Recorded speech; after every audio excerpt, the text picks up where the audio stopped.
Okay, this is a addendum or an amplification of a passage that we've dealt with before and shown this is the greatest prophecy of Jesus in the New Testament because it's so specific and so point on. So this is a prophecy in Matthew 5:19 where Jesus is talking about the law, and he's previously said that he's talking about the what do you call it? The law and prophets. In 5:17, he said, I've not come to do away with the law and prophets, but to fulfill them, all that kind of stuff. And then he says, whoever therefore may loose one of these commands, the least, and may teach men so, least he shall be called in the reign of the heavens. But whoever may do and may teach them, he shall be called great in the reign of the heavens. And why is this a prophecy? Because it's not just an instruction that, the law was to continue, wasn't abrogated, and should be followed. And the path to eternal life is, basically you'll be called great if you teach this path. If you don't teach this path, you will be called by those who are in the kingdom. You're going to be called the least. But we showed that scholarship finally realized in the 1871 to about 1888 period, they realized Paul's name meant least, but they didn't connect it right away to this. Paulus is a contraction of a word that in Latin can mean one of its 5 different meanings could be the word least. And the reason this came up is some scholar saw in the 1870s, approximately, that I think it was Fawcett Brown. They saw that Augustine said, "Hey, Paul's making a play on the meaning of his name when Paul says he's the least of the apostles." So remember this passage. I think we'll all remember it. Paul says, where is that? Oh, I guess it's further up ahead here. Paul says, "For I am the least of the apostles and do not even deserve to be called an apostle because I persecute the church of God." So the word there in Greek is alikistos, but Paul's name, Paulus, is actually a Latin name of Latin origin. And so you would see that if you go to the Bible, Blue Letter Bible, it'll tell you the word Paulos stands for Paul, and it's of Latin origin right there. So what's the Latin word? Well, it comes from a word that Paulus is a is a Latin name, a Latin word. And that Latin word, though, has 5 different meanings I'm going to explain to you today. But the argument is that this is why when Paul said that hold on, we got to find it again. I am the least of the apostles. Augustine, who was a a Latin speaker in the late 300s AD, he's saying, hey, Paul's just making fun of his own name. And we're going to see that. And as a result of that, making fun of his own name, he was letting people know to look up, well, so how does Paulus ever come to mean least? So nobody could imagine that. So no one is connecting in this point anything to do with Matthew 5:19. Nobody. They're just simply being told by Augustine that the word least in 1 Corinthians 15:9, likistos in Greek, means the same thing as Paul's name in Latin. So when they did some research, they found out, oh, right, proxylolus uh, uh, means least. That's one of its 5. Paulus, you'll see, is a contraction word, and it also is its own word standing by itself. I'm going to show you that today. So there's 5 possible meanings, one of which is least, but Augustine recognized immediately that's what Paul's name must be. His family must have given him at birth one of the 5 meanings to be applicable to him. And so when he's growing up, he's told, by the way, your name Paulus, it's meant to be Proxylolus, and therefore it was meant to be a kind little diminutive word that you give to your child. Oh, my little one, my little least one. So that was the name he was given out of kind of love. And but of course he also had a Hebrew name. That's a totally different name. But anyway, so that's how this came about. It had nothing to do with someone trying to figure out what did Matthew 5:19 mean. Did it have any secret meaning? Well, it does, but that's not how this came up at first. And that's really perfect because it was not, no one was trying to find some secret meaning in Matthew 5:19. They were just trying to explain, why did Augustine say this in his sermon 169? Okay, so and then I think it was Jameson, Foss, and Brown must have been the earliest, because this is their commentaries released in 1871, and that's even earlier than any of the German scholars who mention anything about this. So I think they're the ones who found it. and they point out that the meaning of Paul's true name in its original Latin is least. The name Paulus in Latin means least, but they actually didn't give the name. Is it Pauxilus? Pauxilus? How did they derive that? They just tell you that. Anyway, so he was playing on the meaning of his name, but that is going to lead to the question of how did this um, or when did this get discovered that meant Paul was being identified in Matthew 5:19? Well, that actually is attributed to the German scholars. So let me just give you one of them. Okay, so the one of the more famous scholars is Bultmann, and he was really, I think, just repeating other scholars in the German schools that already saw this issue. So they took the lead, I think, from Farrar, because Farrar is 1871, and now these are later. So Bultmann is around 1900. And he writes that Matthew 5:19, with its reference to the word least for the law-loosening teacher, is a reference, quote, perhaps to Paul himself. So even though this is dated 1951, the book at page 54, it's actually from around the turn of the century, 1900s. So this is where it began to start getting understood in 1900s. And we can actually see that let's see here. Now in 1981, you'll have Christians who feel it obligatory to mention this possibility. David Hill in the Gospel of Matthew, Grand Rapids, Erzman's 1981 notes, many have found in this verse an attack on the work and teaching of Paul, page 119. And it goes on and quote, it is claimed that the term least is a reference to Paul. So now this is no longer just simply an explanation of why did Augustine think that Paul's name meant least, and then they figured it out. This is now, oops, we've opened the Pandora's box. This is now exposing that Jesus could be speaking negatively about Paul by name. And this was very much not approved of. So we're going to see the games they played to get out of this problem.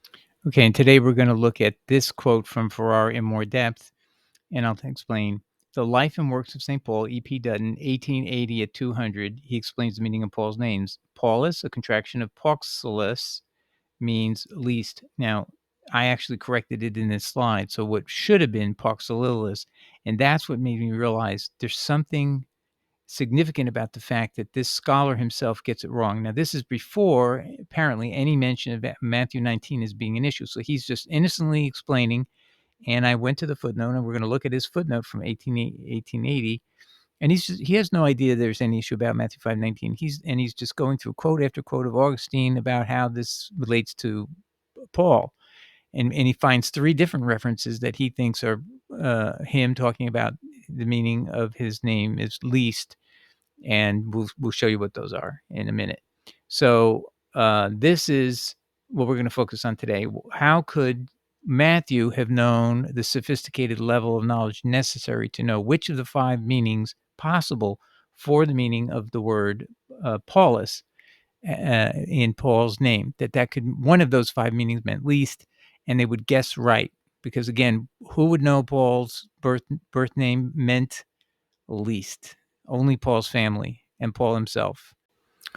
And the apostles obviously would only have known Paul by his Hebrew name, Shaul. They would not be using a Latin name to talk to him about his own name. So if you had the choice, you're not even going to be using the name Paulus. You're going to use the name Shaul.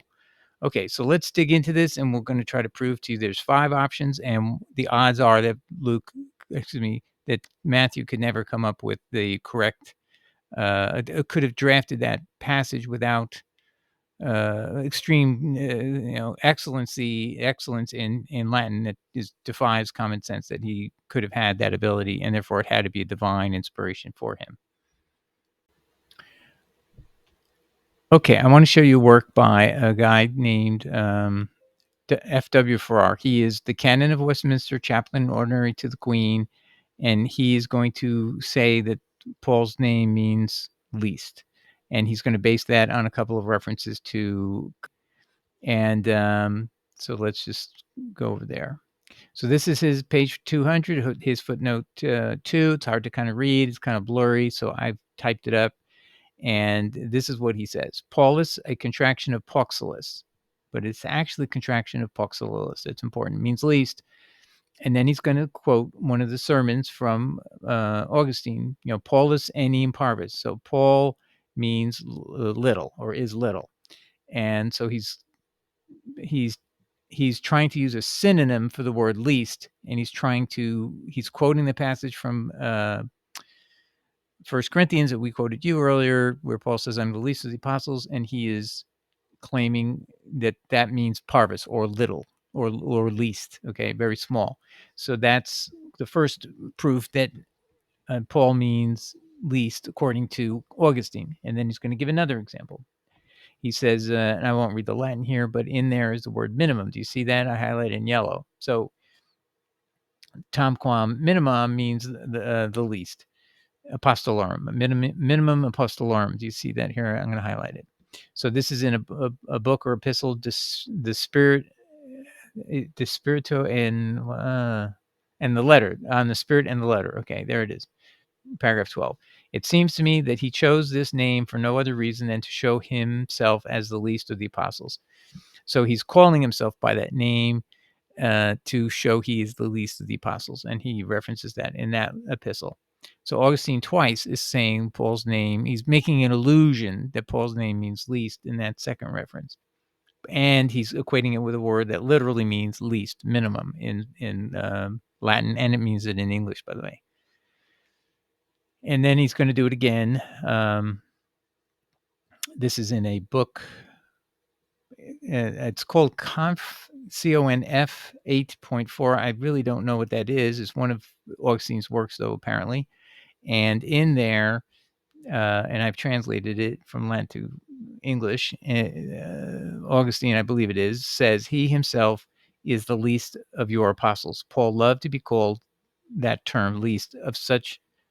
Let me start over. Paul loved to be called because of such a great sign of victory. So being the least of the apostles meant he was somehow more more victorious over than any of the other apostles. Okay. So 3 times Augustine makes reference to Paul as being the least, twice with the word minimum and 1 time with the word parvis, as the synonym way of saying it. And so he could just simply say Paul's saying is it wouldn't make sense for him to say Paul means his name means Paul. So you have to use synonyms. So he's using the words minimum twice to indicate least and parvis once. So that makes sense. And he's saying this is Paul's self-identification, and it's the name he wants to be known by. So he's recognizing Paul is making use of his name. So the scholars came up with this, and apparently it was really Fawcett Brown first, and now we have 1880, we have Farrar. And why am I bringing this out? Because he has it wrong. He says, do you see here? It says Poxolus means least. So he didn't get that right. And I'm going to show you he got it wrong. And then that's going to help underscore my point, which is that Matthew himself, if Farrar, who is what? He is the canon of Westminster. Let's go all the way back here. He's the canon of Westminster and chaplain in ordinary to the Queen. So he has studied Latin and everything. He should know the double diminutive had to be used, is assuming it's that easy to find out. It isn't easy to find out. It's very difficult to find out. Anyway, okay, so the first thing I just want to show you, if you went to a dictionary and it wasn't a detailed dictionary, it's going to show you the following. Poxolilis. Okay, and we haven't talked yet that it contracts down to Paulus, but I just want you to know what Poxolilis is. It is a diminutive of the word Poxolus. So I just showed you Farrar said that Paul's name meant least, and he cited the word Poxolus. See, Poxolus over here on the right. But the actual diminutive, meaning something that's smaller, even smaller than Poxolus. So Poxolus means lesser. So what's more smaller, more diminutive? Diminutive means make small. What is more small is to add a second suffix of il or ul, and that will make it even more extreme. It'll make it the extreme, and it's called double diminutive. So Poxolilis has one more il or ul, one or the other. It doesn't matter. It creates this. It's like if I said chica in Spanish, I could say that chiquita, a small girl. But if I said chiquitita in Costa Rica, they would know I mean a very small, very young girl. So that's the difference in Spanish. That's the difference in Latin too. So Pauxilus is lesser, and that's on the right here. And the diminutive of Pauxilus is Pauxilillus. So Farrar had it wrong. He thought least was Pauxilus. And I'm just trying to show you, see, here's a scholar who's looking at all this stuff and he's making a mistake. And people are going to think that Matthew or some conniver could figure out how to make Paul's name appear in the scripture in Greek. It's just, it belies common sense. There's too many options. The word Paul could it doesn't necessarily mean least. It could mean Pauxilus. See, Pauxilus, we'll show you, it contracts down to Paulus just the same way Pauxillos does. So we'll show you that next. Okay, so next I'm going to show you the 5 word meanings and how this word contracts. And we're going to look at a book by Mattei Martini, his Lexicon Philologicum, Philologicum, and it's in 2 volumes. This is the 2nd volume from Amsterdam, and the book is from 1701. And this is how it looks. So when we go, this is the typed out version of Matthew Martini, Lexicon Philologicum, Lorme, 1701, volume 2, page 194. And I'm going to show you that on the left here, you see where it says Paulus. It's going to give you 3 definitions: non multum, non magnum, exucum. And that means Paulus by itself. Forget about the Pauxilus and the Pauxilillus for now. Don't think about that for now. This says this word Paulus by itself, which translates to, could directly be the real meaning of Paul's name, because Paulos in Greek is from the Latin Paulus. But what meaning? Which of the meanings and how many meanings does somebody who's reading the word Paulus get to choose from? So one meaning is non multum. I translated over here, not many. That's one. Non magnum means not great, and exugum means a little. So those are 3 different meanings. It then says Paulus can also mean the following. It can be ex hoc pauxilus. So that means it could be contracted from the word pauxilus, which I'm going to explain that pauxilus comes from paucus, meaning small, or poco. So in Italian, we'd say poco. Spanish, you say poco. Well, it comes from paucus. And paucus, when it gets contracted, the C changes into, when you add a diminutive, IL, it changes the C into an X, so it becomes Pauxilillus. So it would go from small to lesser or smaller, Pauxilus, or if I want to make it extreme, I do a double diminutive and I add another IL, and that's where you get the next line. It says Pauxilillus. So Pauxilillus is more extreme and it means least. That's where it means least. So if you remember from the prior dictionary, the term Pauxilillus was defined as least, and it said this was the diminutive of Pauxilus. So you see, there's a gradation of meaning. So again, how many meanings do we have that the word Paulus means? Uh, uh, what are the meanings of the word Paulus? How many different meanings it has? Well, it has these 3 I showed you here in the front. Paulus can mean non multum, non magnum, exugum, meaning not many, not great, or a little. Or Paulus can be a contraction, like we say can't. I can't do that. That's a contraction. We took cannot and combined them together and we made can't. Same idea. So Paulus is a contraction, just like can't is a contraction of cannot. Paulus is a contraction of the word pauxilus, which means lesser. Paulus is also a contraction of pauxilillus, which means least. So how many words meanings are there? There's 5. Non multum, non magnum, exiguum. Then you have lesser, and then you have least. 5 different meanings for the same word Paulus. So it's not an easy thing for anybody to know. Now I want to show you one more layer of complexity that you have to imagine that Matthew could have broken through this, and that is, could Matthew have known of a word that is slang that you wouldn't even find in a dictionary or a book? And that's what the word Pauxilillus represents, and we'll show you that next. Okay, so now I want to show you that the concept of a double diminutive, even though I make it sound like it's well known and understood today, was not well known or understood even a couple of hundred years ago, and clearly not thousands of years ago. This is not a normal Latin grammar. It's slang. And that's why it makes it now even more difficult. So there were only 4 standard meanings of the word Paulus, and they did not include Paxillolus because that's a double diminutive, which is a form of language that, basically the vulgar people do it. The common people, they do this. That's what is going on. And even to this day, I'm going to show you an exchange on Stack Exchange, which is a dialogue by people who are educated on Latin and are exchanging ideas on Latin, and they don't even know if it's really a case of, it really exists. Is there such a thing as a double diminutive? And so I just want to open a door so you can look through the door and decide for yourself when you hear evidence like this. And I'm going to give you a scholar explaining the source of double diminutives is very slang. You'll understand that this Stack Exchange is meaningful and is true. It's basically not really a recognized area of Latin, but some scholar gave an example to it in his textbook just in one paragraph, and I'm going to inform you of that. So you see how strange it is that this could end up in our Bible, a double diminutive, a slang Latin term that there's no way on green earth Matthew could have known, given that he's in a culture that speaks Aramaic and Greek primarily, and that's it. And there's no Latin, there's no fluent Latin going on.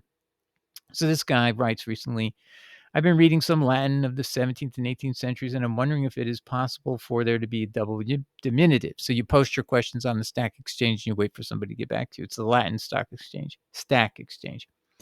As I understand it, the word cerebellum, Oxford Latin equals brain, is a diminutive of cerebrum, also means brain, but I found an 18th century author who coins the term cerebellula. I know that ula is another diminutive ending, so I'm wondering if it really might be the case that cerebellula is a double diminutive, meaning little brain or tiny brain. Is this possible, and is there any classic medieval Renaissance Latin precedent for this move? Now, you can tell anybody who's reading in their spare time Latin of the 17th, 18th centuries has got to be somebody who knows how to read Latin without, reading textbooks. He's so well versed in it, so well studied, but he's never even heard of the concept of double diminutive. And that's why I thought this is the best example that I could prove to you that this is not something that anybody in the first century would have had any clue about. When a person in the 20th century who has all the books at their disposal, doesn't know even and knowledge of Latin and doesn't even know if it exists as a true thing. Is this true? Can you add a second il or ul at the end of the word to make it even more extreme, even more diminutive than just diminutive? Can you have a double diminutive? Is this question? And this person responds, yes, double diminutives are possible in Latin. I found a few other examples from a search on Perseus of Lewis and Short. I looked for words ending in lula, lulis, and lulum. So either he's been collecting these for a long time. It looks like he's been collecting them for a long time. I'm just giving you a partial page of his list. He had a long list. So I think he'd been collecting this because he was like, it's like a treasure. Like what, who makes up these words? And so they're very rare. And so he was collecting them, I think. Anyway, so you can see he makes up a list here of these words. And now here's a scholar explaining it. And his book is called Greek and Latin Roots, Part 1, Latin, Chapter 7, Latin Diminutives. And he's talking about not even the IL or UL diminutives. He's talking about the OLUS and ELLUS diminutive suffixes. But they're basically related. So, but then in this context, he's going to explain the origin of the double diminutive, meaning something it's in the common or vulgar languages. So this is not a textbook type thing. This is just to be aware of. Especially in the language of the common people, vulgar Latin, there was a tendency to take familiar diminutive words and diminish their form and meaning even further. This produced a group of double diminutives, which we can perhaps remember as the itty-bitty category. Here is an easy example. The basic Latin word for pig was the second declension noun porcus. There was a corresponding first declension noun porca, sow. By the principle we met in section 52, a piglet became porculus, and a she piglet. And then he puts in there a little joke, Miss Piggy, question mark.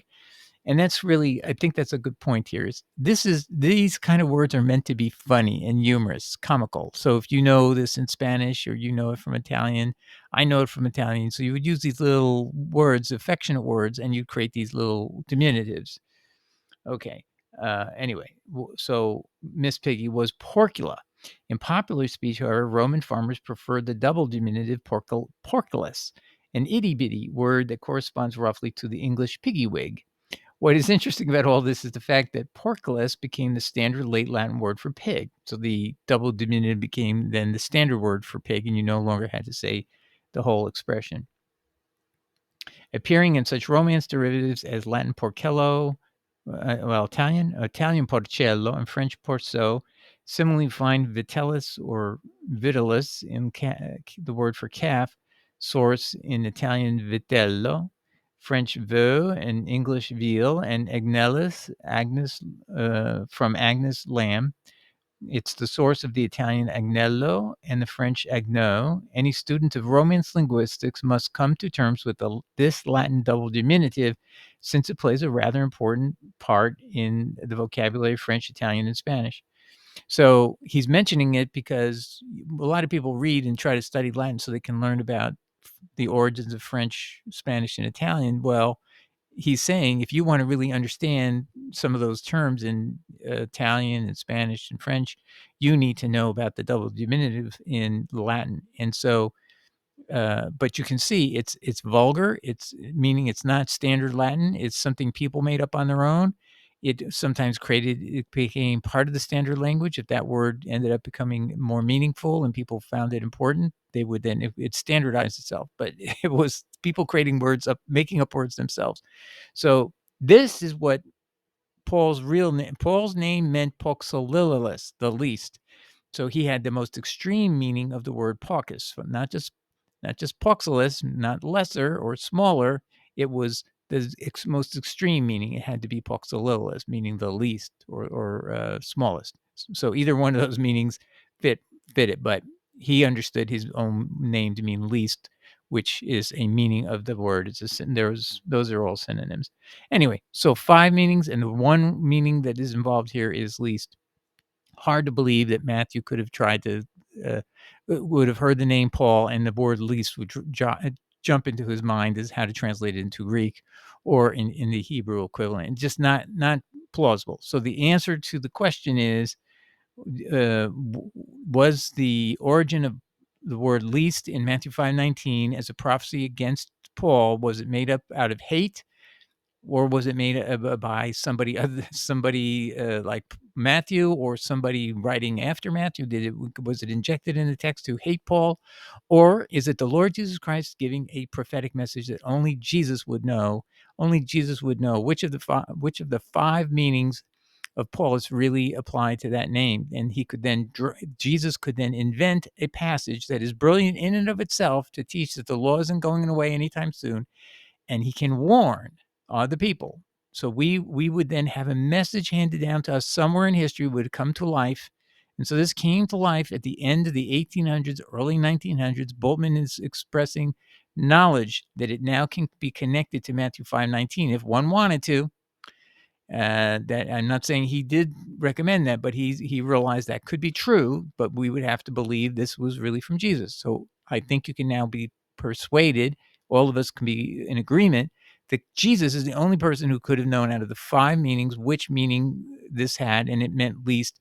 And he crafted that paragraph about the least who loosens the law, that Jesus crafted that because he knows, prophetically speaking, from inspiration, from knowledge from God, that the word Paulus would be somebody in the future that didn't exist, was not in the circle of the apostles, someone deep in the future, maybe 5 years, 6 more years out. He's going to come and surface, and he's going to be an anti-law teacher within the midst of the congregation, and he is going to have the name that means least.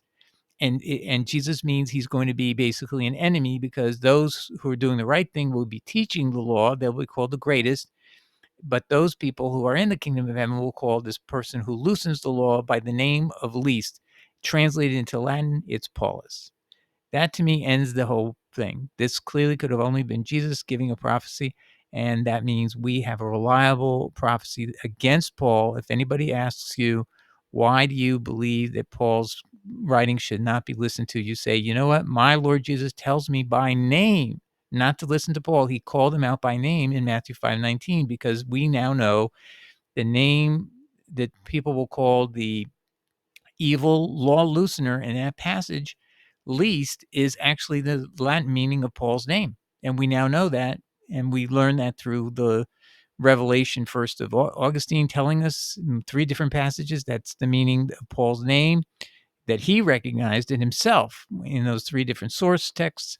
And so Augustine is the one who pointed it out, that that's what Paul meant when he said, I'm the least of the apostles. So he liked having that name at birth, and then he used it in a kind of a humorous way in First Corinthians. So when Paul's using the name, saying I'm the least of the apostles, he's playing on the meaning of his name. So says Augustine, and Augustine underscores that 3 different places, according to Farrar's quotations, in Augustine's letters. So we have plenty of proof that a contemporary of that era, which would be Augustine writing in about 350, 380. He's telling us what he understood right off the page. He didn't need any, screening because he's a fluent speaker of Latin. He could know what it meant. Okay, so do not this. We can use this passage of Matthew 5:19 to prove the Lord Jesus has told us not to listen to Paul. And if anyone asks you why you don't, just provide them a link to this video, and hopefully they'll take time to listen to it, and they will realize you have a legitimate basis for what you believe, and you can defend it. All right, God bless. Take care, everybody. Ciao. Bye.